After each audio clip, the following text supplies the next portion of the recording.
ಹೇಳಿದ್ದಕ್ಕೆ ಅದನ್ನ D K Shivakumar ಅವರಿಗೆ ಕೇಳಿ ನನಗೆ ಕೇಳಬೇಡಿ ಅಷ್ಟೇ. ಮುಚ್ಚೋದು ಸರ್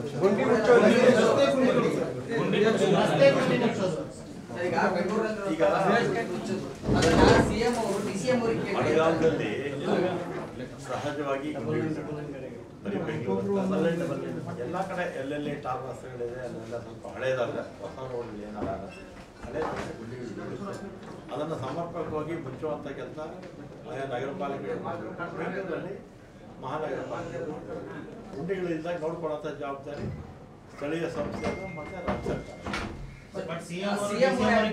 ಯಾಕೆ ಹೇಳಿದ್ದಾರೆ ಅಂದರೆ ಸಂಬಂಧಪಟ್ಟ ಮಂತ್ರಿಗಳು ಯಾರು ಶಿವಕುಮಾರ್ ಅದಕ್ಕೆ ಆ ರೀತಿ ಹೇಳಿದ್ದಾರೆ. ಆಮೇಲೆ ಇನ್ನೊಂದೇನು ಗೊತ್ತಾ, ಈ ಒಟ್ಟು ಹಿಂದೆ BJP ಸರ್ಕಾರದಲ್ಲಿ 2 ವರ್ಷಗಳ ಕಾಲ ಕೋರ್ಟ್ ಮಾನಿಟರ್ ಮಾಡ್ತಾ ಇದ್ರು.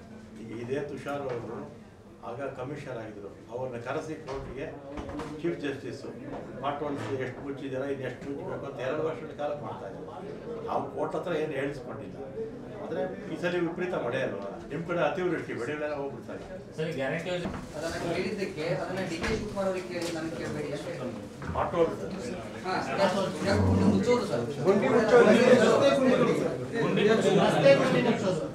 ಈಗ ಬೆಂಗಳೂರಲ್ಲಿ ಅದನ್ನ ಸಿಎಂ ಅವರು ಡಿಸಿಎಂ ಅವರಿಗೆ ಕೇಳಿ. ಮಳೆಗಾಲದಲ್ಲಿ ಸಹಜವಾಗಿ ಬರೀ ಬೆಂಗಳೂರು ಎಲ್ಲ ಕಡೆ ಎಲ್ಲೆಲ್ಲಿ ಟಾರ್ ರಸ್ತೆಗಳಿದೆ ಅಲ್ಲೆಲ್ಲ ಸ್ವಲ್ಪ ಹಳೇದಾದ್ರೆ ಹೊಸ ರೋಡ್ಗಳು ಏನಾರ ಹಳೆ ಅದನ್ನು ಸಮರ್ಪಕವಾಗಿ ಮುಚ್ಚುವಂಥ ಕೆಲಸ ನಗರ ಪಾಲಿಕೆ ಬೆಂಗಳೂರಲ್ಲಿ ಮಹಾನಗರ ಪಾಲಿಕೆ ಗುಂಡಿಗಳಿಂದ ನೋಡ್ಕೊಳ್ಳೋಂಥ ಜವಾಬ್ದಾರಿ ಸ್ಥಳೀಯ ಸಂಸ್ಥೆಗಳು ಮತ್ತು ರಾಜ್ಯ ಸರ್ಕಾರ.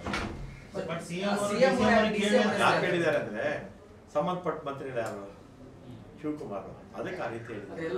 ಆಮೇಲೆ ಇನ್ನೊಂದೇನು ಗೊತ್ತಾ, ಈ ಒಟ್ಟು ಹಿಂದೆ BJP ಸರ್ಕಾರದಲ್ಲಿ 2 ವರ್ಷಗಳ ಕಾಲ ಕೋರ್ಟ್ ಮಾನಿಟರ್ ಮಾಡ್ತಾ ಇದ್ರು.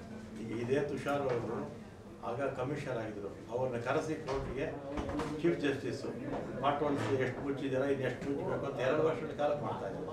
ನಾವು ಕೋರ್ಟ್ ಹತ್ರ ಏನು ಹೇಳಿಸ್ಕೊಂಡಿಲ್ಲ. ಆದರೆ ಈ ಸಲ ವಿಪರೀತ ಮಳೆ ಅಲ್ವಾ, ನಿಮ್ಮ ಕಡೆ ಅತಿವೃಷ್ಟಿ ಬೆಳೆಗಳೆಲ್ಲ ಹೋಗ್ಬಿಡ್ತಾರೆ.